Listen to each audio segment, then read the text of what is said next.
کاموں کو بجا لانے کا حکم جنہیں واجب قرار دیا ہے، جب تک واجبات کو تم انجام نہ دو گے، جن چیزوں سے بچنے کے لیے کہا ہے، جو حرام جنہیں قرار دیا ہے، جب تک حرام چیزوں سے اپنے کو دور نہ رکھو گے تب تک تمہیں آقائی کی زندگی نہیں مل سکتی ہے، تب تک تمہیں سرافرادی نہیں مل سکے گی۔ آبادی گھٹے چاہے آبادی بڑھے، اس سے فرق کچھ نہیں ہوتا ہے۔ جو اکثریت میں ہیں، بظاہر عددی طور پر اکثریت میں ہیں، کیا وہ بھی آزاد ہیں؟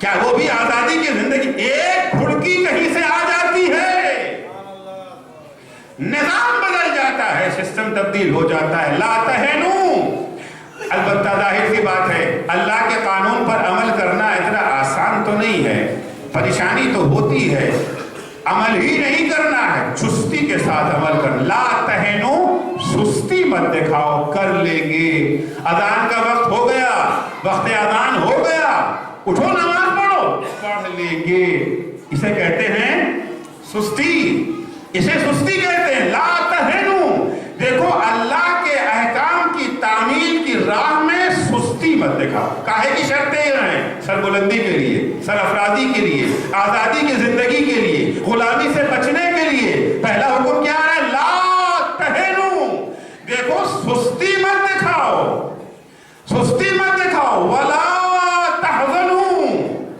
اور اللہ کے قانون پر عمل کرنے کے سلسلے میں جو مشکلیں تمہیں پیش آئیں گی، جو مصائب پیش آئیں، یقین جانیے کہ اللہ کے قانون پہ عمل کرنا اتنا آسان بھی نہیں ہے۔ کبھی کبھی اللہ کے قانون پر عمل کرنے کی بنا پر دوست احباب یہ جو ہے بچھڑ جاتے ہیں، دوستوں سے دشمنی ہو جاتی ہے، رشتہ دار ناراض ہو جاتے ہیں، ماں باپ خفا ہو جاتے ہیں۔ بہت سارے مواقع ایسے آتے ہیں اللہ کے قانون پہ عمل کرنے کے لیے۔ آج کل شادیاں بھی ایسی ہو رہی ہیں جن میں شریک ہونا اتنا آسان نہیں رہ گیا ہے۔ کہنے کو تو شادی ہے، مگر شادی کو اس طریقے سے انجام دیا جا رہا ہے جہاں پر اللہ کا گناہ ہو رہا ہے، معصیت ہو رہی ہے۔ کسی زمانے میں گانے بجانے کا بڑا زور تھا، وہ گھٹا، اب اس کے بعد جو فیشن شروع ہوا، مکس گیدرنگ کا فیشن شروع ہو گیا۔ شادی ہو رہی ہے، مکس گیدرنگ ہے، مرد و زن مخلوط، عورتیں بے حجاب، جتنی آرائش ممکن ہے عورتیں اتنی آرائش کر کے تو آتی۔ اب شادی میں اگر بناؤ سنگھار نہ کرے گی تو کب کرے گی؟ پورے بناؤ سنگھار کے ساتھ، بے حجاب مردوں کے ساتھ مخلوط، یہ محفل گناہ ہے یا محفل عبادت ہے؟ بعض لوگ کہتے ہیں صاحب آپ نے مسجد میں نہ چھوڑا، امام باڑے میں نہ چھوڑا، کیا یہاں بھی آ کر کے پیچھے آئے؟ یہ جو ہے وہ ڈنڈا لے کے کھڑے ہو گئے۔ بھائی یہ شادی کی جگہ ہے، نہ مجلس ہے، نہ مسجد، نہ امام باڑا، نہ مسجد، یہاں تو کم سے کم چھوڑ دیجئے۔ عزیزو ہم کیا کریں؟ اسلام میں شادی بھی تو عبادت ہی ہے۔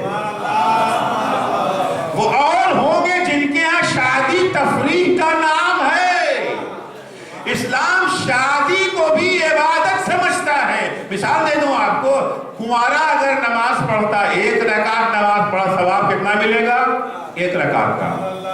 کنوارا ایک رکعت نماز اگر پڑھتا ہے تو ایک رکعت کا ثواب، اور شادی شدہ اگر ایک رکعت پڑھتا ہے تو کتنے رکعت کا ثواب؟ 70 رکعت کا ثواب۔ کنوارے کو ایک رکعت پڑھ کر کے ایک رکعت کا ثواب، شادی شدہ کو ایک رکعت پڑھ کر کے 70 رکعت، یہ 69 رکعت کا ثواب کہاں سے آیا؟ اس کا سرچشمہ کیا ہے؟ شادی کے سوا کوئی اور چیز ہے تو شادی ہمارا تفریح نہیں ہے، کسی اور کے ہاں تفریح ہوگی، ہمارے ہاں شادی عبادت ہے۔ عزیزو 4 مواقع ایسے ہیں جب اللہ دعاؤں کو قبول کرتا ہے۔ ایک موقع تب ہے جب خانہ کعبہ کا دروازہ کھلتا ہے۔ کس کو دیکھنا نصیب ہوتا ہے؟ کس کو دیکھنا نصیب ہوتا ہے جب خانہ کعبہ کا دروازہ کھلتا ہے؟ شاید ہی کچھ ایسے افراد ہوں گے جنہوں لوگ کہیں کہ میں نے دیکھا ہے، ورنہ کوئی، ہم بھی گئے تھے حج کرنے کے لیے، ہم نے جب دیکھا دروازہ بند ہی دیکھا، کھلا دروازہ تو نہ دیکھا۔ تو ایک موقع وہ ہے جب خانہ کعبہ کا دروازہ کھلتا ہے۔ دوسرا موقع وہ ہے جب نکاح پڑھا جاتا ہے۔ نکاح کا ہنگام عبادت کا ہنگام ہے، خدا سے دعا کرنے کا موقع ہے۔ یہ وہ موقع ہے جب بندے پر خدا اتنا مہربان ہوتا ہے، اس موقع پر جو دعا بندہ مانگتا ہے خدا قبول کر لیتا ہے۔ مگر ہم نے اس مقدس لمحات کو بھی گناہوں کے نذر کر دیا۔ اب ظاہر سی بات ہے محفل گناہ ہے، کیا کریں، جائیں کہ نہ جائیں؟ گانے باجے کا بھی انتظام ہے اور کچھ نہیں تو مکس گیدرنگ تو ہے ہی. محفل گناہ ہے یا نہیں ہے؟ محفل گناہ، جائیں کہ نہ جائیں؟ بھائی وہ بڑے قریبی دوست کا ہے، کزن کی شادی ہے، چچا ناراض، لیکن نہ جائیں گے تو ناراض تو ہوں گے نا، خفا تو ہو جائیں گے. بھائی کی شادی ہے، بہن کی شادی ہے، قریبی رشتہ دار کی شادی ہے، کیا کریں؟ اگر شادی میں شریک ہوتے ہیں تو محفل گناہ ہے، نہ شریک ہوتے. اچھا وہاں جانا کیسا ہے؟ ہم اپنی طرف سے تو گناہ نہیں کر رہے ہیں، مگر ہے محفل گناہ. محفل گناہ میں بیٹھنے کا اسلام میں کیا حکم ہے؟ بس ایک حدیث سن لیے. چھٹے امام جعفر صادق علیہ السلام امام فرماتے ہیں لا ينبغي، غور سے سنیے گا حدیث کو، لا ينبغي لامرئ مسلم ان یجلس مجلسا یعصی اللہ فیہ وہو لا یقدر علی تغییرہ. ایک مسلمان کو یہ سزاوار نہیں ہے، اس کے لیے جائز نہیں ہے اس بزم میں بیٹھے جہاں اللہ کا گناہ کیا جا رہا ہو اور اس کے اندر اس محفل گناہ کو تبدیل کرنے کی طاقت نہ ہو. ایک صاحب ایسے ہیں جیسے ہی اس بزم میں آ جائیں گے فوراً ساری عورتیں جو ہے جا کر لیں گی، ان کو دیکھتے ہی فوراً گانا بجانا بند ہو جائے گا. محفل گناہ ان کے آنے سے محفل عبادت میں تبدیل ہو جائے گی. اگر ایسی کوئی ہستی ہے تو اس کو یقیناً وہاں جانا چاہیے، کیونکہ اس کے جانے کی بنا پر گناہ کی محفل بند ہو جائے گی. لیکن نہیں، ہمارے جانے سے وہاں کچھ نہیں ہونے والا ہے، کوئی حیثیت ہی نہیں ہے. جائیں یا نہ جائیں بہرحال وہ محفل گناہ قائم رہے گی. امام فرماتے ہیں ایسے شخص کے لیے محفل گناہ میں جانا جائز نہیں ہے. انہیں جانے کی اجازت ہے جو وہاں پر تبدیلی لا سکتے ہیں، لیکن جو تبدیلی نہیں لا سکتے انہیں جانے کی وہاں اجازت نہیں ہے. اب کیا کریں؟ حکم خدا ہے کہ وہاں نہ جاؤ، رشتہ داروں کا اصرار ہے کہ آؤ، خدا کہتا ہے نہ جاؤ، دوست کہتا ہے آؤ، کزن کہتے ہیں آؤ، چچا کہتے ہیں آؤ، خالہ کہہ رہی آؤ. نہ جائیں گے تو یہ ناراض ہو جائیں گے. مشکل موقع ہے نا، مشکل موقع ہے. ایک طرف خدا کا حکم، دوسری طرف سے سماج کا حکم، کنبے کا حکم، فیملی کا حکم. کیا کریں ہم؟ حکم خدا ہے کہ نہ جاؤ، نہ جاؤ تو یہ ناراض ہو جائیں گے. ہو جانے دو ناراض. لا تہنوا ولا تحزنوا، اللہ کے قانون پر عمل کرنے میں نہ سستی دکھاؤ اور نہ اس راہ میں پیش آنے والے مصائب سے گھبرا کے غمزدہ ہو جاؤ. یہ خوش ہو کے کیا کریں گے اور ناخوش ہو کے کیا کریں گے؟ خوشی اور ناخوشی کا معیار خدا ہے. یہ دیکھو کہ اللہ راضی ہے یا راضی نہیں ہے، اللہ ناراض ہے یا ناراض نہیں ہے. عزیزو، جس وقت پیغمبر اسلام صلی اللہ علیہ وآلہ وسلم ماہ شعبان کا آخری خطبہ دے رہے تھے جس میں ماہ رمضان کی آمد کی خبر دے رہے ہیں، سارے چیزیں بیان کرنے کے بعد مولا کائنات نے ایک سوال کیا تھا. فی الحال سوال کو بیان کرنے کا بھی موقع نہیں ہے، پیغمبر نے جواب دیا. اس کے بعد حضرت رونے لگے.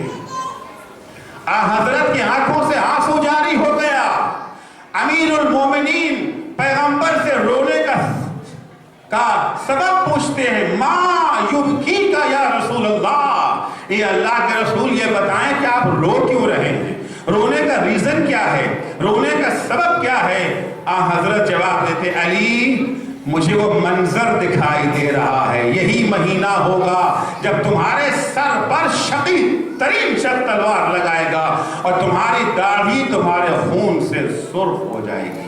یہ سن کر کے امیر المؤمنین نے کیا کہا، مولا کا جواب کیا ہے وہ سنیے.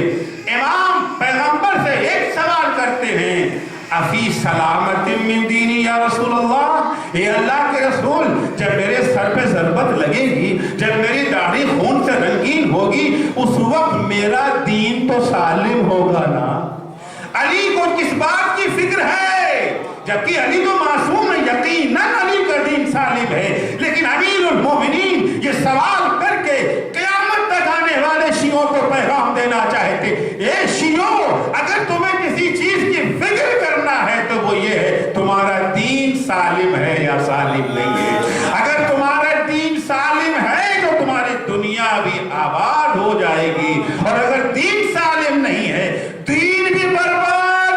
بھی برباد ہو جائے گی. ایک صلوات پڑھیں گے محمد و آل محمد. درس کربلا کیا ہے؟ محرم آ رہا ہے نا. کیا ہے پیغام کربلا؟ اے عزیزو، کربلا میں کچھ وہ تھے جنہیں اپنی دنیا آباد کرنے کی فکر تھی، دین کی پرواہ نہ تھی. کچھ وہ تھے جنہیں دین کو آباد کرنے کی فکر تھی، دنیا کو وہ ٹھوکر مار رہے تھے. ایک کا نام حر ہے، ایک کا نام حرملہ ہے. حرملہ نے دین کو ٹھکرا کر کے دنیا کو اپنانا چاہا، حر نے دنیا کو ٹھکرا کر کے دین کو آباد کرنا چاہا. آج حر کی دنیا بھی آباد ہے، دین بھی آباد ہے. ایک صلوات پڑھیں گے محمد و آل محمد. سب حرملہ پہ لعنت بھیجتے، حر پر سلام بھیجتے، تو دنیا بھی آباد ہو گئی نا. سب کہتے ہیں حرملہ مرد آباد، حر زندہ آباد. ہے یا نہیں؟ دنیا بھی آباد، دین بھی آباد ہے. قرآن کہتا ہے تمہیں سرافرادی چاہیے، سربلندی چاہیے. کیا ہے فارمولہ؟ لا تہنو. حکم خدا پہ عمل کر، عمل صالح بجا لانا ہے، مگر بجا لانا ہے سستی کے ساتھ نہیں، چستی کے ساتھ. کام پر وقت کرنا ہے. ناوقت عمل سے کوئی فائدہ ہی نہیں نہ ہوتا ہے. امیر المومنین کا شکوہ اپنے زمانے والوں سے یہی تو تھا نا. مولا کہتے چلو میدان جنگ میں چلو، معاویہ کی فوجیں للکار رہی ہیں. مولا ابھی تو بڑی گرمی ہے، ٹھنڈک ہو جائے پھر چلیں گے. پھر جانے کا فائدہ کیا ہے؟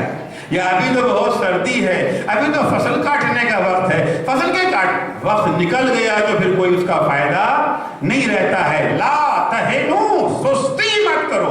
جو وقت ہے، مجلس کا وقت اگر معین ہو گیا 8 بجے تو 8 بجے پہنچ جائیے. 8:30 بجے آ تو گئے مگر سستی ہے. بہت سارے افراد کربلا پہنچے تھے مگر لیٹ پہنچے تھے. اس وقت آئے ہیں جب حسین ابن علی شہید ہو چکے تھے، جب خیموں میں آگ لگ چکی تھی. ہے کاش یہ وقت پر آ گئے ہوتے. بھائی توابین تو اٹھے ہیں نا. توابین امام حسین شہید ہو گئے تو انہوں نے کوفے میں انقلاب کیا کہ نہیں کیا؟ توابین نے سلیمان ابن سورت خزائی کی قیادت میں 5000 افراد اٹھے. کاہے کے لیے؟ انتقام خون حسین کے لیے. اور جب حسین بلا رہے تھے، اگر وقت پہ آ گئے ہو، آئے تو مگر لیٹ آئے نا. آئے مگر لیٹ آئے. اگر یہ 5000 افراد کربلا پہنچ گئے ہوتے امام حسین کی حیات میں، امام حسین کے سامنے اگر آ گئے ہوتے تو دنیا کا نظام ہی اور ہوتا، اور اب کا ہی کچھ اور ہوتا، سسٹم ہی کچھ اور ہوتا. اس وقت نہیں آئے، بعد میں آئے. جانے دی انہوں نے.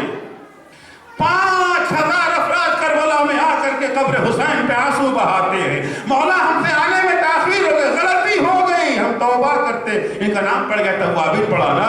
ہم توبہ کرتے ہیں. مولا اب یہ زندگی بیکار ہے، اب جی کے کیا کریں گے؟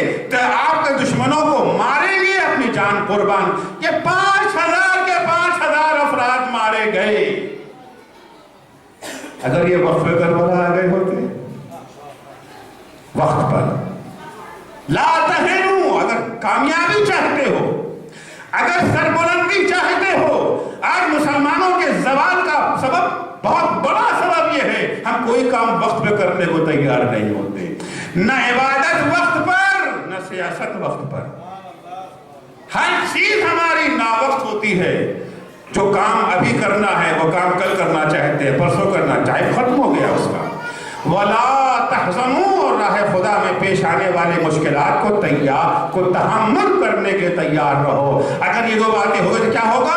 وَأَنْتُمُ الْعَالُونَ، تو یاد رکھو سربلندی، سرافرادی تمہارا مقدر ہے.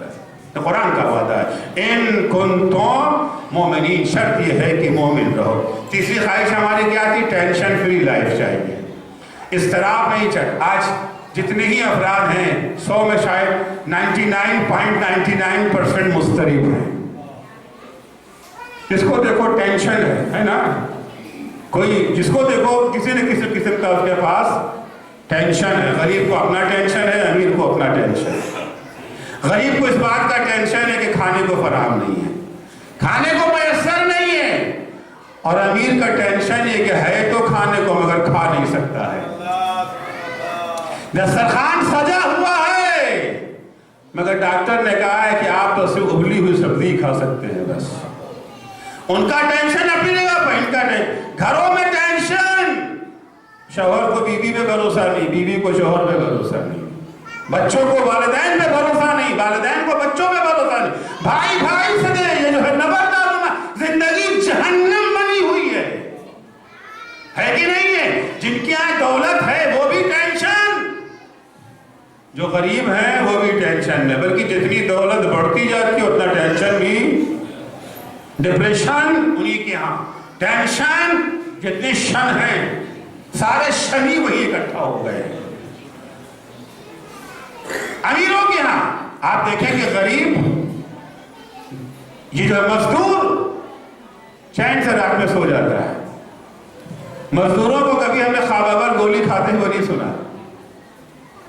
مزدور کبھی خواباور گولی کا محتاج نہیں ہوتا، لیکن دولت مند جا کر کے ماہرین نفسیات جو ہیں ان ڈاکٹروں سے پوچھیں کہ آپ کے آنے والے کون ہیں، غریب ہیں یا پیسے والے؟ دولت آ گئی سکون نہیں آیا، عہدہ آ گیا سکون نہیں آیا. جتنی دولت بڑھی اتنا ہی ٹینشن بڑھا، جتنا عہدہ بڑھا اتنا ٹینشن بڑھا. کیوں؟ اس لیے کہ اللہ نے سکون کو، ٹینشن فری لائف کو دولت میں رکھا ہی نہیں ہے. ٹینشن فری لائف عہدے میں نہیں ہے. کس چیز میں ٹینشن فری لائف ہے؟ قرآن کی آیت سنیے، ارشاد ہوتا ہے من عمل صالحا من ذکر او انثی وہو مومن. مرد اور عورت میں سے جو کوئی بھی، چاہے مرد ہو یا عورت، کوئی فرق نہیں ہے، کوئی تفریق نہیں ہے. یہاں پر عورت اور مرد دونوں برابر ہیں، یہ جو ہے مساوی ہیں. چاہے مرد ہو یا عورت، جو کوئی بھی مرد یا عورت عمل صالح بجا لائے گا، وَهُوَ مُؤْمِن، اور عمل کے ساتھ ساتھ وہ مومن. یاد رکھیے گا، ایمان عمل صالح دونوں ایک دوسرے سے الگ نہیں ہو سکتے ہیں. اگر عمل صالح سے ایمان کو الگ کر دیا تو بے فائدہ، ایمان سے اگر عمل صالح کو الگ کر دیا تو بے فائدہ ہے. من عمل صالحا من ذکر او انثی وہو مومن، جو کوئی بھی مرد یا عورت عمل صالح بجا لائے ایمان کے ہمراہ، کیا ہوگا؟ کیا ہوگا؟ اب سنیے قرآن کے لفظ، فَلَتُحْيِيَنَّهُ حَيَاةً طَيِّبَةً، ہم اسے ٹینشن فری لائف دیں گے. ٹینشن فری لائف کا فارمولا قرآن نے کیا بیان کیا؟ عمل صالح اور ایمان. یہ دو چیزیں جہاں اکٹھا ہو جائیں گی وہاں پر ٹینشن فری. فائدہ چاہیے، نسخہ کیا ہے؟ ایمان عمل صالح. سربلندی چاہیے، غلامی سے آزادی چاہیے، فارمولا کیا ہے؟ ایمان عمل صالح. ٹینشن فری لائف چاہیے، فارمولا کیا؟ ایمان اور عمل صالح. یہ تو تین خواہشیں کہاں کی ہو گئی؟ دنیا والی، مرنے سے پہلے کی. اور مرنے کے بعد کیا چاہیے تھا؟ مرنے کے بعد کیا چاہیے؟ جنت، بہشت. سب اسی امید پہ جی رہے ہیں نا. انشاءاللہ ہم جائیں گے، انشاءاللہ جنت میں، سب انشاءاللہ جنت میں جائیں گے. میں کسی کو جنت سے مایوس نہیں کر رہا ہوں، میں کون ہوتا ہوں مایوس کرنے والا. شرط یہ ہے کہ وہ نظام، اس سسٹم کو ابھی تک بات کلی ہو رہی تھی ایمان عمل صالح. یہ عمل صالح ہے کیا چیز؟ یہ عمل صالح کیا چیز ہے؟ اس کا مصداق تو بیان کریں. آیا عمل صالح نماز ہے؟ آیا عمل صالح صرف روزہ ہے؟ آیا عمل صالح صرف داڑھی ہے؟ آیا عمل صالح صرف حجاب ہے؟ کیا عمل صالح؟ وہ عمل صالح جو ہمیں مرنے کے بعد جنت تک پہنچا سکتا ہے. چلو زندگی تو جیسے تیسے کٹ گئی، محدود زندگی ہے، چند دنوں کی زندگی ہے، مگر جو ابدی ہمیشہ کی زندگی ہے، کیونکہ دنیا میں کتنا جن ہوتی ہے جو 100 برس ریکارڈ اگر توڑنا چاہا، جن فوق میں اگر نام لکھانا چاہا 100 برس جی گئے، ورنہ 60 70 80 انہی کے حدود میں زندگی ہماری ہے نا. اور وہاں کی زندگی کتنی ہے؟ مرنے کے بعد والی. مرنے کے بعد زندگی تو ختم نہیں ہوتی ہے، اصلی زندگی کا آغاز تو مرنے کے بعد شروع ہوتا ہے. یہ تو تمہیدی زندگی ہے، مقدمہ حیات ہے، حیات نہیں ہے. یہ اصل زندگی مرنے کے بعد ہے. وہ کتنے برس کی ہے؟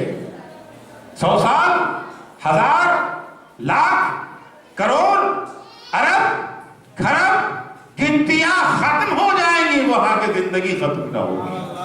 ابدی زندگی، دائمی زندگی، ہمیشہ کی زندگی. وہاں کی زندگی چین سے کٹے سکون ادا اہم ہے نا. اس زندگی میں ہمیں کیا چاہیے؟ جنت. جنت اس جگہ کا نام ہے جہاں کوئی تکلیف نہیں، جہاں کوئی ٹینشن نہیں، آرام ہی آرام. وہاں کے لیے عمل صالح. سرکار ختمی مرتبہ حضرت محمد مصطفیٰ صلی اللہ علیہ وآلہ وسلم فرماتے تمہیں جنت چاہیے، ہم تمہیں جنت کی گارنٹی دیتے ہیں. ہم تمہیں ضمانت بہشت دیتے ہیں، ہم تمہیں جنت میں لے جائیں گے. گارنٹی ہماری طرف. کس کی گارنٹی؟ یہ کسی مولوی کی گارنٹی نہیں ہے، رسول کی گارنٹی ہے. وہ رسول جو اپنی طرف سے کچھ کہتا ہی نہیں، رسول کی نہیں ہے، یہ خدا کی ضمانت ہے نا. فرماتے تقبلوا لی بصدق اتقبل لکم بالجنہ. تم ہمیں 6 چیزوں کی ضمانت دو، ہم تمہیں جنت کی ضمانت دیتے ہیں. سنیں عمل صالح کے کچھ مصادر. کیا ہے وہ عمل صالح؟ نماز و روزہ و زکوٰۃ تو ہے ہی، لیکن اسلام صرف نماز و روزہ و زکوٰۃ و داڑھی اور حجاب تک محدود نہیں ہے. اصل دین کیا ہے اسے سنیے، اصل اسلام کیا ہے اسے سنیے. نماز تو پڑھنا ہی پڑھنا ہے، تو واجب ہے ہی اپنی جگہ کے اوپر. حضور فرماتے ہیں اگر تمہیں جنت چاہیے، جنت کی ضمانت ہم تمہیں دیتے ہیں، تم ہمیں 6 چیزوں کی ضمانت دے دو. 6 چیز. پہلی چیز اذا حدثتم فلا تکذبوا. جب کبھی بولو تو جھوٹ نہ بولو. کاہے کے لیے؟ امام نے کیا فرمایا تھا؟ لو علم الناس بمحاسن کلامنا لاتبعونا. اگر لوگوں کو ہماری تعلیمات کی خوبیوں کا پتہ چل جائے تو ہمارے پیرو ہو جائیں گے. بتائیے کہ اسلام کیا ہے؟ اسلام کو فقط نماز و روزوں و داڑھی اور حجاب تک محدود کر دیا، وہ بات نہیں پیدا. پورے دین کو بتائیے، پورے اسلام کو بتائیے.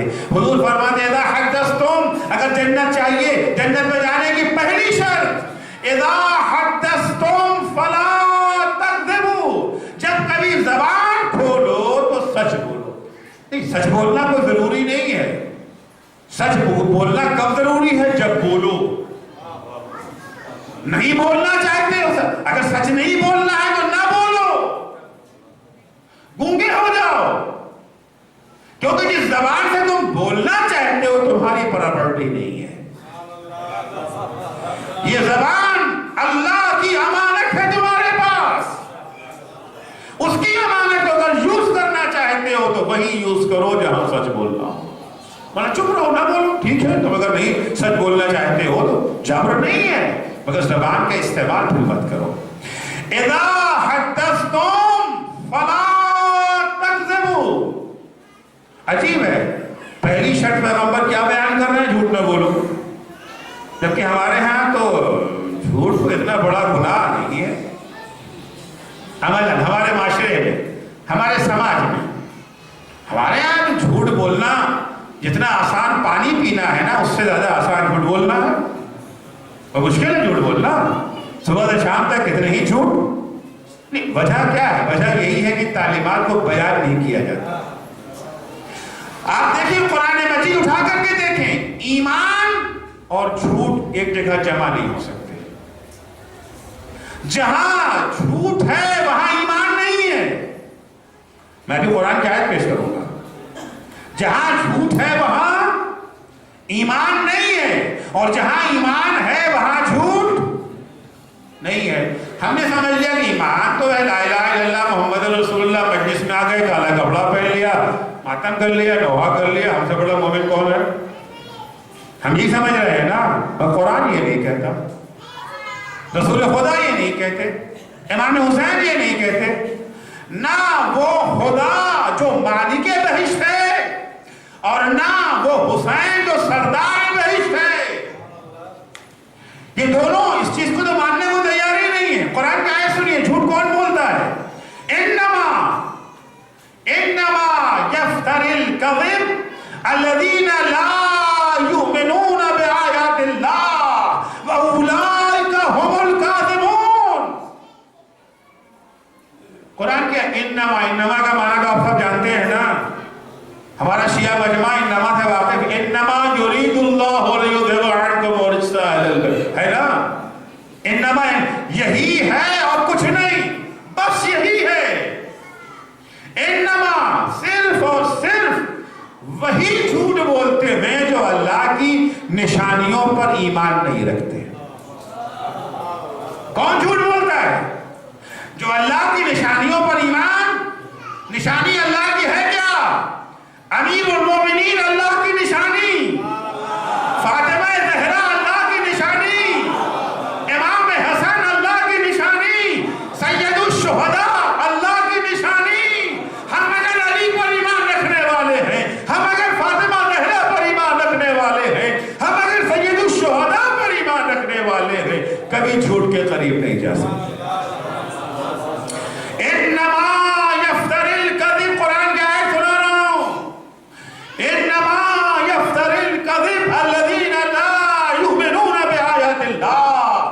اولئک هم الکاذبون، صرف اور صرف وہی جھوٹ بول سکتا ہے جو اللہ کی نشانیوں پر ایمان نہیں رکھتا، اور یہی سچے جھوٹے ہیں، حقیقی جھوٹے یہی ہیں۔ امیر المومنین حضرت علی ابن ابی طالب علیہ السلام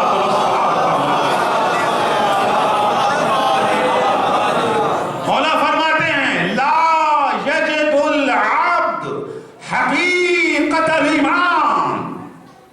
کون سے مجلس محبوب ہے جو امام جعفر صادق کو؟ جس میں تعلیمات اہل بیت بیان ہو۔ افسوس کی بات نہیں ہے، افسوس کا مقام ہے کہ ہمارے نوجوان جن کی عمر تقریباً 30 برس کی ہے، کوئی ایسا 30 برس کا شیعہ جوان نہیں ہوگا جس نے کم سے کم 1000 مجلسیں نہ سنی ہوں۔ ہے کوئی؟ اب یہ محرم کے ایام آ رہے ہیں، صبح سے شام تک کتنی مجلسیں سن لیں گے؟ کسی کا سیوم ہے، بعد میں کسی کا 40واں ہے، شماہی ہے، برسی، ماشاءاللہ ہر روز مجلسیں ہیں۔ آج بھی مجلس ہے، صبح کوئی مجلس ہے، رات میں مجلس ہے، کل دن میں مجلس ہے نا؟ جس جوان کی عمر 30 برس کی ہے، تقریباً اس نے کم سے کم 1000 مجلسیں ضرور سنی ہیں، اور ان مجلسوں میں کم سے کم 2 اماموں کا تذکرہ تو کثرت سے ہوتا ہے، بقیہ کا تو شاید نام ہی نہ لیا جائے، لیکن امیر المومنین اور امام حسین 2 کا تذکرہ تو ہوتا ہے نا۔ میں 10 کو چھوڑتا ہوں، انہی 2 اماموں کی اگر کاغذ و قلم ہمارے 1000 مجلس سننے والے کے ہاتھ میں تھما دیا جائے اور اس سے کہا جائے کہ امام علی کی 10 حدیثیں لکھ کے دے دیجیے، امام حسین کا 10 قول لکھ کر 10 چھوڑیے 5، کیا عالم ہوگا؟ میں نہیں کہنا چاہتا۔ کتنے کاغذ پورے آئیں گے مجھے نہیں معلوم۔ 5 حدیثیں کیوں؟ بیان میں نہیں ہوتی ہیں، بیان نہیں ہوتی ہیں۔ کہ امام کیا فرماتے ہیں؟ ہمیں مجلسیں محبوب ہیں، ان مجلسوں میں ہماری تعلیمات کو بیان کرو، تعلیمات کو سنو، دوسروں کو جا کر کے سناؤ، سن کر کے ہی چھوڑ مت دو، پیغام آگے لے کر کے جاؤ، پھیل جاؤ دنیا میں، ڈور ٹو ڈور۔ ہمارے پاس اخبار نہیں ہے، نہ ہو، ٹیلی ویژن نہیں ہے، نہ ہو، زبان تو ہے بھی نہیں ہے، چوک پہ جاتے ہیں، اپنے کلی حدیثیں جو آج میں سنا رہا ہوں کل کو جا کر کے سنا دیجئے کہ ہمارے پیغمبر نے یہ کہا ہے۔ اذا حدثتم فلا تکذبوا، بولو تو جھوٹ نہ بولو۔ مولا فرماتے ہیں لا یجد العبد حقیقت الایمان حتی یدع الکذب جدہ وحضلہ۔ موبائل آج کل آ گیا ہے، ریکارڈر موجود ہے، مجلسوں کو ریکارڈ کیجئے، حدیثیں جو بیان کی جاتی ہیں وہ لکھ کر کے اپنے کمرے میں لٹکا دیجئے، خود بخود یاد ہو جائے گی، خود بخود یاد۔ ہر مجلس سے اگر ایک حدیث بھی آپ نے سیکھ لی تو سال بھر میں تو 1000 حدیثیں آپ کو ایسے ہی یاد ہوگی، بغیر کسی محنت کے، بغیر کسی خاص الگ سے زحمت کرنے۔ حدیث کو سنا، ٹھیک ہے، فوراً آپ یاد نہ کر سکیں گے، ریکارڈ کر لیجئے، جا کر کے لکھ لیا، یا عالم سے لکھوا لیجئے، بعد میں لکھ کے جو آپ نے حدیث پڑھی لکھ کے دے دیجئے ہمیں، کر سکتے ہیں نا۔ امام فرماتے لا یجد العبد حقیقت الایمان حتی یدع الکذب جدہ وحضلہ۔ کوئی بندہ اس وقت تک حقیقت ایمان تک پہنچ نہیں سکتا ہے جب تک اپنے کو جھوٹ سے دور نہ کر لے، نہ یہ جو ہے مذاق میں جھوٹ بولے اور نہ سنجیدگی کے ساتھ جھوٹ بولے.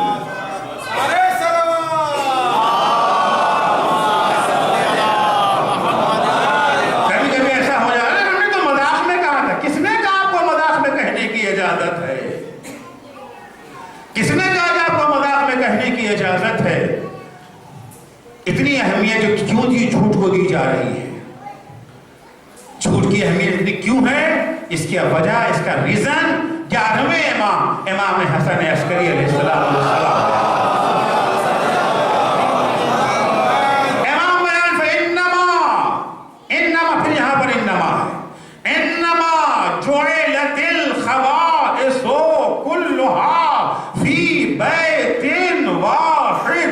اللہ نے ساری برائیاں، جتنی برائیاں آپ سوچ سکتے ہیں، جتنے کرائم، جتنے جرائم ہیں، سب بلا استثناء سب کو اللہ نے سمیٹ کے ایک گھر میں بند کر کے تالا لگا دیا ہے. چوری گھر میں بند ہے، رشوت گھر میں بند ہے، غیبت گھر میں بند ہے، کسی کو تکلیف پہنچانا گھر میں بند ہے، دل دکھانا گھر میں بند ہے، مردوں کا عورتوں پر ظلم کرنا گھر میں بند ہے، بیویوں کا شوہروں کو ستانا گھر میں، جتنی بھی برائیاں ہیں سب کے سب اللہ نے گھر میں بند کر دیا ہے. تالا اللہ کا لگایا ہوا تالا ہے، توڑ نہیں سکتے اس تالے کو. یہ بہت زبردست سیف ہے، اس سیف میں بند کر دیا ہے اللہ نے. اللہ اگر بند کر دیا ہے تو جرائم دکھ رہے کیوں دنیا میں؟ جرائم تو ہو رہے ہیں نا، بڑھتے ہی جا رہے ہیں، گھٹ تو نہیں رہے ہیں. کرائم میں اضافہ ہی، جتنا قانون بنتا ہے اتنی کرائم میں اور اضافہ ہو جاتا ہے. سرکاریں آتی ہیں کرائم کو ختم کرنے کے لیے، نعرہ لگا کے یہ تو آتی ہے نا، ان کی سرکار میں کرائم کی مقدار اور بڑھ جاتی ہے. کیوں؟ کیا بات ہے؟ اللہ تو بند کر رکھا ہے. ہاں، ہر تالے کی چابی بھی تو ہوتی ہے نا. تالا تو بند ہے، بڑا قیمتی سیف ہے، بڑے سے بڑا چور اسے تالے کو توڑ نہیں سکتا، مگر چابی اگر مل جائے اسے تو پھر تو کھول لے گا نا. فرماتے ہیں انما جعلت الخبائث كلها في بيت واحد وجعل مفتاحها الكذب. اللہ نے سارے جرائم کرائم کو گھر میں بند کر دیا ہے، مگر اس کی چابی جھوٹ ہے. اگر جھوٹ کا سہارا لے لیا تو چابی کھل گئی. جھوٹ بولا نہیں کہ قتل بھی باہر آ گیا، چوری بھی باہر آ گئی، زنا بھی باہر آ گیا، بدکاری بھی باہر آ گئی، رشوت بھی باہر آ گئی، دلانا، جتنے بھی گناہ تھے سارے کے سارے گھر سے باہر آ گئے. ایک شخص سرکار ختم مرتبہ کی خدمت میں آگے کہتا ہے یا رسول اللہ میں 3 بڑے خطرناک گناہوں میں مبتلا ہوں. میں زنا کرتا ہوں، میں زنا کرتا ہوں، میں چوری بھی کرتا ہوں، میں جھوٹ بھی بولتا ہوں. گناہ سے بچنا تو چاہتا ہوں میں. آپ سب کا سب اکٹھا مجھ سے نہیں چھوٹ پاتا. آہستہ آہستہ چھوڑ سکتا. بتائیے کہ پہلا گناہ کون ایسا جسے میں چھوڑوں؟ حضور نے فرمایا کہ جھوٹ بولنا چھوڑ دو. نہیں کہا کہ یہ جو زنا کرنا چھوڑ دو. بظاہر ہم لوگوں کی نگاہ میں تو وہ تو زیادہ برا ہے نا، ہے بھی برا، اچھا نہیں ہے نا برا. ہم سے کوئی پوچھتا کہتے ہاں بھائی تینوں میں سے زنا کرتے تھے، اب زنا کرنا چھوڑ دو. حضور نے کہا جھوٹ بولنا چھوڑ دو. کہا ٹھیک ہے کوئی بات نہیں. آیا گھر میں آیا اور آنے کے بعد سوچا کہ فلاں برا کام کریں. کہ اگر میں نے وہ کام کر لیا اور رسول اللہ نے پوچھا تم نے زنا کیا ہے تو میں نے کہا ہاں، تو کوڑے ماریں گے، پھر تو کوڑے ماریں گے نا. اگر میں چوری کرنے سے کہا اچھا ٹھیک ہے جا کے میں چوری کرتا ہوں. پھر خیال آیا اگر رسول اللہ نے پوچھا تم نے چوری کیا ہے، ہم نے کہا اقرار کر لے گا، ہاتھ تو کٹے گا نا پھر. اور اگر کہہ دے نہیں تو جھوٹ ہو جائے گا. ہم نے تو وعدہ کیا جھوٹ نہیں بولے. جھوٹ نہ بولنے کا جو اس نے ارادہ کیا تو سارے گناہوں سے بچ گیا. صلوات پڑھیں گے محمد و آل محمد. وقت کب رہ گیا ہے میرے پاس؟ وقت رہے گا، وہ قریب آ رہا ہے، لیکن میں جتنا میں آخری منٹ تک لوں گا ٹائم کو. اس کے بعد ارشاد ہوتا ہے دوسرا 6 چیزیں تھی نا، 2 ہی بیان کر پاؤں گا. دوسرا کیا ہے؟ پہلا تھا کہ جھوٹ نہ بول. دوسرے کیا ہے؟ اگر جنت میں جانا نہیں جانا ہے تو کوئی بات نہیں، فریڈم ہے، آزادی ہے بھائی، کوئی زبردستی نہیں ہے. آپ نہیں جانا چاہتے جنت تو مت جائیے، آپ کی مرضی، لیکن جنت میں جانا ہے تو حضور فرماتے ہیں گارنٹی میری، ضمانت میری، میں لے جاؤں گا تمہیں، مگر یہ کام کرنا پڑے گا۔ دوسرا کیا؟ اذا وعدتم فلا تخلفوا، جب بھی کسی سے وعدہ کرو تو وعدہ خلافی نہ کرو۔ ارے یہ بھی کوئی گناہ ہوا؟ یہ بھی کوئی گناہ ہوا؟ یہ تو وہ گناہ ہے جسے مولوی بھی گناہ نہیں سمجھتا۔ وعدہ کر لیا فلاں نے ہاں مجلس کا، اس کے بعد غائب ہو لیا، ہوتا ہے نا، وعدہ کر لیا غائب ہو لیا۔ اذا وعدتم، مگر پیغمبر کیا کہہ رہے ہیں؟ اسلام یہ ہے، اس اسلام کو لوگوں کے سامنے پیش کیجئے، اس اسلام کو لوگوں کے سامنے پیش کیجئے، یہ وہ چیزیں جو ہر انسان گلے لگائے گا۔ اذا وعدتم فلا تخلفوا، اگر کسی سے وعدہ کر لیا ہے تو وعدہ خلافی نہ کرنا، وعدہ چاہے مومن سے کیا ہو چاہے کافر سے، فرق نہیں ہے، وعدہ چاہے مومن سے کیا ہو، وعدہ چاہے کافر سے کیا ہو، وعدہ خلافی حرام ہے، جائز نہیں ہے۔ وقت نہیں کہ میں اور حدیث سلسلے میں پیش کرتا، تو حتیٰ اگر کافر سے بھی وعدہ کیا ہے، امیر المومنین حضرت علی بن ابی طالب علیہ السلام جب مالک اشتر کو گورنر بنا کے بھیجا ہے مصر کا، تو ایک آئین حکومت بھی لکھ کے دیا تھا نا، ایسے ایسے حکومت کرنا، طریقہ حکومت، اس میں ایک جملہ ہے مالک اشتر، اگر تم نے دشمن سے بھی کوئی وعدہ کر لیا ہے، کس سے؟ دشمن سے بھی کوئی وعدہ کر لیا ہے، تو وعدے کو پورا ضرور کرنا، چاہے وعدہ پورا کرنے کے لیے تمہیں اپنی جان کی بازی لگا دینا۔ اتنی اہمیت ہے وعدہ کی۔ اچھا کافر سے وعدہ کتنا اہم، دشمن سے وعدہ اتنا اہم، ائمہ سے وعدہ، اہل بیت سے وعدہ، اس کی کیا اہمیت ہوگی؟ اگر کافر سے بھی وعدہ کیا ہے تو وعدہ پورا کرنا ضروری، ورنہ جنت میں نہیں جا سکتے۔ دشمن سے بھی اگر وعدہ کیا ہے تو وعدہ پورا کرنا واجب ہے، ورنہ بہشت میں نہیں۔ لاکھ نمازیں پڑھ لیجئے، لاکھ روزے رکھ لیجئے، اگر وعدہ پورا نہیں کیا تو جو وعدے ہم نے اہل بیت سے کیے ہیں اس کی کتنی اہمیت ہوگی۔ اگر ہم نے امام علی سے وعدہ کیا، مولا سے وعدہ کرنے کے بعد وعدہ خلافی کر لی، آپ کہیں گے ہم نے کون سا وعدہ مولا سے کیا، کہاں کی بات کر رہے ہیں آپ؟ ہم نے کون سا وعدہ مولا علی سے؟ کوئی وعدہ ہم نے کیا ہے؟ ہم نے امام حسین سے کوئی وعدہ کیا ہے؟ ہم نے امام زمانہ عجل اللہ تعالی فرجہ الشریف سے کوئی وعدہ کیا ہے؟ ہاں کیا ہے وعدہ، اور اسی وعدہ خلافی کی بنا پر امام کا ظہور نہیں ہو رہا۔ امام فرماتے ہیں تم نماز، عام طور سے نماز کے بعد وہ چلا ہے نا آج کل وہ 3 دفعہ یبدأ الحسن العسکری عجل اللہ ظہورک، ساری جیسے ساری جو رسمیں ہوتی ہیں یہ بھی ایک رسم بن گئی، عجل اللہ، اچھی بات ہے، بری چیز نہیں ہے، مگر شرط یہ ہے کہ اس کے پیچھے کوئی حقیقت بھی تو ہو، صرف زبانی بیان نہ ہو، لقلقہ لسانی نہ ہو۔ ہم امام سے کہتے ہیں امام آئیے، امام کہتے ہیں ہم تمہاری وجہ سے نہیں آ رہے ہیں، تم نے ہمیں غیبت کی قید میں گرفتار کر رکھا ہے۔ وہ خط جو حضرت حجت نے شیخ مفید علیہ الرحمہ کے نام لکھا ہے، اس خط میں امام فرماتے ہیں کہ ہماری غیبت کے طولانی ہونے کا سبب کیا ہے؟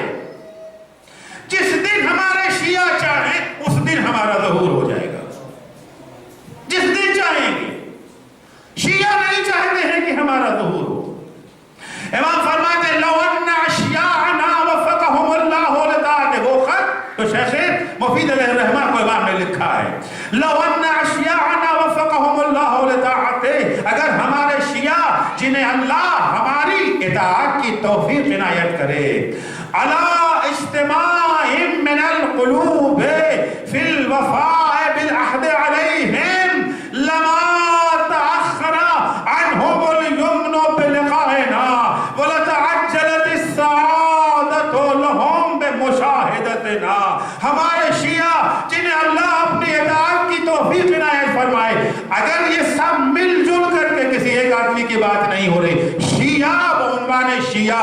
قوم بعنوان قوم افراد کی بات نہیں ہو رہی ہے.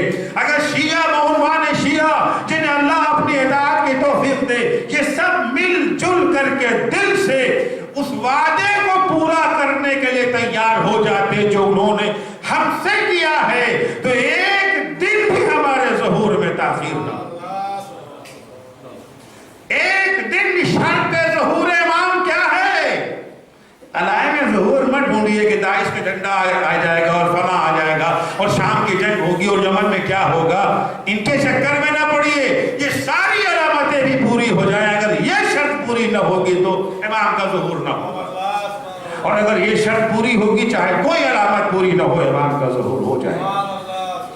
اگر ہمارے شیعہ دل سے مجتمع ہو جائیں اس وعدے کو پورا کرنے کے لیے جو انہوں نے ہم سے کیا ہے ایک دن بھی ہمارے ظہور میں تاخیر نہ ہوگی.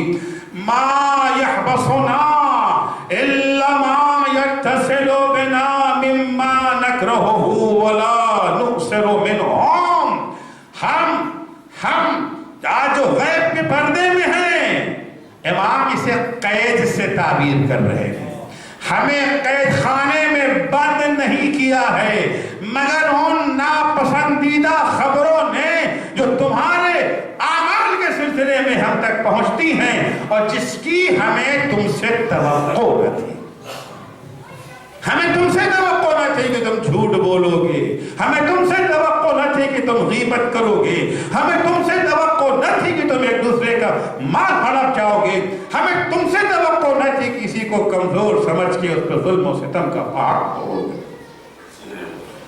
کون سا ہم نے وعدہ کیا ہے اپنے امام سے؟ امام کس چیز کا شکوہ کر رہے ہیں؟ ہے نا سوال؟ اس جواب سن لیا میں جس کو تمام کرتا ہوں. امام فرماتے ہیں کہ اگر وہ وعدہ کیا ہے؟ وعدہ یہ ہے کہ ہم نے کیا کہا. ہم آپ سے پوچھتے ہیں کہ آپ کے امام کتنے ہیں؟ آپ کہتے ہیں 12. میں نے پوچھا پہلے امام کا حضرت علی. اس کا معنی کیا ہوا؟ پھر کیا معنی ہوا؟ حضرت علی ہمارے امام ہیں. معنی کیا ہے اس کا؟ وہ امام ہم ماموں. یہی تو ہوا نا. نماز پڑھتے ہیں مولانا یہاں کے پیش نماز پڑھانے کھڑے ہو کیا کہتے ہیں؟ نماز پڑھتا ہوں اس امام کے پیچھے. تو یہ امام ہو گئے اور ہم کیا ہو گئے؟ پیچھے پڑھنے والے ماموں. امام اور ماموں کا رشتہ کیا ہوتا ہے؟ انہوں نے کہا اللہ اکبر تو ہم کیا کریں گے؟ اللہ اکبر. یہ گئے یہ جو رکوع میں چلے گئے تو ہم کیا کریں گے؟ ہم بھی رکوع میں. انہوں نے سر اٹھایا ہم بھی اٹھ کھڑے ہوئے. وہ سجدے میں گئے ہم بھی سجدے میں گئے. کبھی ایسا ہو سکتا ہے امام رکوع میں اور ہم سجدے میں؟ ہو سکتا ہے ایسا؟ نہیں ہو سکتا. کیوں؟ یہ امام ہے. کون سے امام؟ 2 رکعت کے امام. 2 رکعت کے مگر 2 رکعت کے امام کا بھی اتنا احترام. جب تک ان کی امامت میں کھڑے ہیں ان کا اتباع کریں گے, ان کے نقش قدم پہ چلیں گے. جو کل کا امام, جب ہم نے کہا علی آپ ہمارے امام, یعنی کیا مطلب؟ مولا جدھر آپ جائیں گے ادھر ہم جائیں گے. جو آپ کریں گے وہ ہم کریں گے. جو آپ کہیں گے ہم اسی پہ عمل کریں گے. اسی کو مولا کائنات نے نہج البلاغہ میں بھی فرمایا ہے. جب عثمان بن حنیف کے نام خط لکھا ہے امام نے, فرماتے ہیں عثمان بن حنیف کو الا وان لكل ماموم اماما یقتدی بہ ویستضیء بنور علمہ. ماموم اور امام کا رشتہ فقط ناروں کا رشتہ نہیں ہے, فقط بریانی کا رشتہ نہیں ہے, فقط ماتم کا رشتہ نہیں ہے, فقط آنسوؤں کا رشتہ نہیں ہے. ان تمام چیزوں کے ساتھ ساتھ امام اور ماموم کا رشتہ یہ ہے, ماموم کی ذمہ داری ہے امام کے نقش قدم. ایک صلوات پڑھیں گے محمد و آل. ذمہ داری ہے ان کے نقش قدم پہ چلنا. یہ ہمارا فریضہ ہے, یہ ہماری ذمہ داری. ختم کیا اپنی گفتگو کو. انہوں نے جو ہمارے امام تھے انہوں نے امامت کا پورا حق ادا کیا نا. کوئی کمی کی انہوں نے اپنی امامت کے فریضے کو ادا کرنے میں کوئی کوتاہی کی؟ جس قربانی کی ضرورت تھی وہ پیش کر دیا.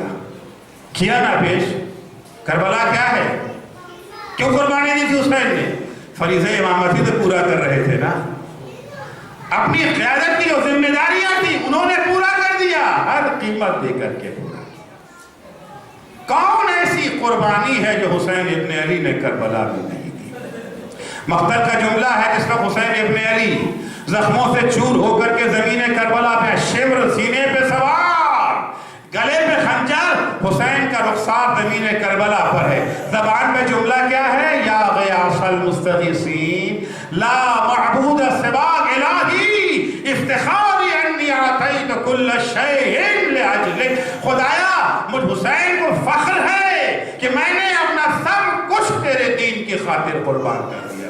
بار الہا میرا ایک بھتیجا قاسم تھا، اسے بھی گھوڑے کی ٹاپوں کے حوالے کر دیا. معبود میرا بیٹا علی اکبر تھا، بڑا عزیز تھا مجھے میرا بیٹا علی اکبر، لیکن میرے معبود اسے بھی نیزے کی برچی کے حوالے کر دیا.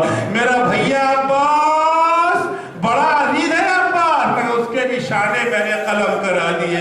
اے میرے معبود حد یہ ہے کہ میرا 6 مہینے کا علی اصغر، ارے بڑا عزیز ہے یہ بچہ، ننھا شیرخوار بچہ، اس کا بھی گلا تیرے سے شعبہ کے حوالے.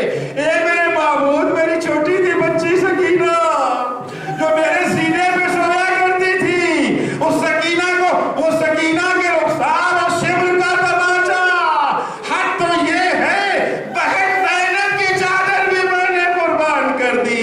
اے عزیزو کربلا کی ساری مصیبتیں ایک طرف ہے، زینب و کلثوم کا ابن زیاد کے دربار میں جانا، کوفہ بازار، کوفہ شام کے بازار میں پھرایا جانا ایک طرف ہے.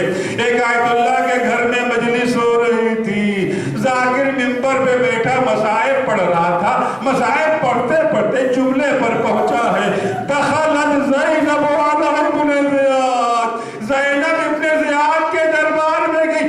آیت اللہ سر پیٹنے لگے، اے خطیب اس کے آگے کچھ نہ پڑھنا. کہاں علی کی لاڈلی، کہاں ابن زیاد کا منحوس دربار. عزیزو یہ وہ مصیبت تھی جب کبھی امام سجاد سے پوچھا جاتا تھا مولا آپ پر سب سے زیادہ مصیبت کہاں پڑی، امام تڑپ کے فرماتے تھے الشام الشام الشام. قید شام سے چھوٹ کے امام آ چکے ہیں، شب و روز بابا کا رہو ماتم ہے. ایک دن چاہنے والا آ کے کہتا ہے مولا بہت ہو گیا، مولا کب تک روئیے گا، مولا کب تک، بس کیجئے، ختم کیجئے. امام فرماتے بھائی تم نے انصاف نہیں کیا. یعقوب کا ایک بیٹا یوسف نگاہوں سے اوجھل ہو گیا تھا. قرآن کی لفظیں ہیں یعقوب اتنا روئے آنکھیں سفید ہو گئی. ہائے ہمارے 18 یوسف ہماری نگاہوں کے سامنے تہے تیغ کر دیے گئے. تم کہتے ہو مولا کب تک روئیے گا. منہال کہتے مولا شہادت تو آپ کے خاندان کا حصہ ہے، راہ خدا میں قتل ہو جانا آپ کے لیے سبب افتخار. امام تڑپ گئے. منہال تم نے انصاف نہ کیا. ہاں شہادت ہمارا ورثہ، راہ خدا میں قتل ہو جانا ہمارے لیے باعث افتخار، لیکن کیا ماں بہنوں کا براہ راست کوفہ و شام کے بازار میں پھرایا جانا بھی ہمارا افتخار. الا لعنت اللہ علی قوم الظالمین وسيعلم الذين ظلموا أي منقلب ينقلبون. بار الہا تجھے واسطہ ہے محمد و آل محمد علیہ السلام کا، ہماری اس مختصر سی عبادت کو قبول فرما. پھلنے والے صدقے میں اہل بیت اطہار علیہ السلام کے ہمیں توفیق عنایت فرما کہ ہم جب بولے تو سچ بولے، کبھی بھی وعدہ خلافی نہ کریں، کبھی کسی امانت میں خیانت نہ کریں، اپنی نگاہوں کو گناہوں سے بچائے رکھیں، اپنی زبان کو قابو میں رکھیں، اپنی عفت و پاکدامنی کی حفاظت کرتے رہیں تاکہ جنت کے حقدار ہو سکے. بار الہا جو مومن مومنات بیمار ہیں انہیں شفائے کاملہ عنایت فرما، جو مقروض ہیں ان کے قرضوں کو ادا فرما، جو بے روزگار ہیں انہیں حلال اور پاکیزہ روزگار عنایت فرما، جو صاحب روزگار ہیں ان کے روزگار میں مزید ترقی اور انہیں اپنے بے روزگار بھائیوں کی مدد کی توفیق عنایت فرما. معبود تجھے واسطہ ہے محمد و آل محمد علیہ السلام کا، جو بے اولاد ہیں انہیں نیک اور صالح اولاد عنایت فرما، جو صاحب اولاد ہیں انہیں اپنی اولاد کی دینی تعلیم و تربیت کی توفیق عطا فرما. خدایا مراجع کرام اور رہبر معظم انقلاب اسلامی کی حفاظت فرما. امام زمانہ کے ظہور میں تعجیل فرما. جب حضرت کا ظہور ہو تو ہمارے اعمال ایسے ہوں کہ کہ ہم ان کے اصحاب و انصار میں شامل ہو سکے. جن مرحوم کی اشارے ثواب کی مجلس منعقد کی گئی ہے انہیں اپنے دامن غفران و رحمت میں جگہ عنایت فرما. ان کے بعد بندگان کو صبر اور اجر عنایت فرما. اللہم عجل فی فرج مولانا صاحب الزمان وجعلنا من اعوانہ و انصارہ. ایک دفعہ کی درخواست سے اشارے ثواب کے لیے 5 قرآن، 1000 سورہ توحید، 11 سورہ یاسین اور اس وقت سورہ فاتحہ پڑھ کر کے روح کو بخشیں. جناب ابو الحسن ابن محمد حنیف.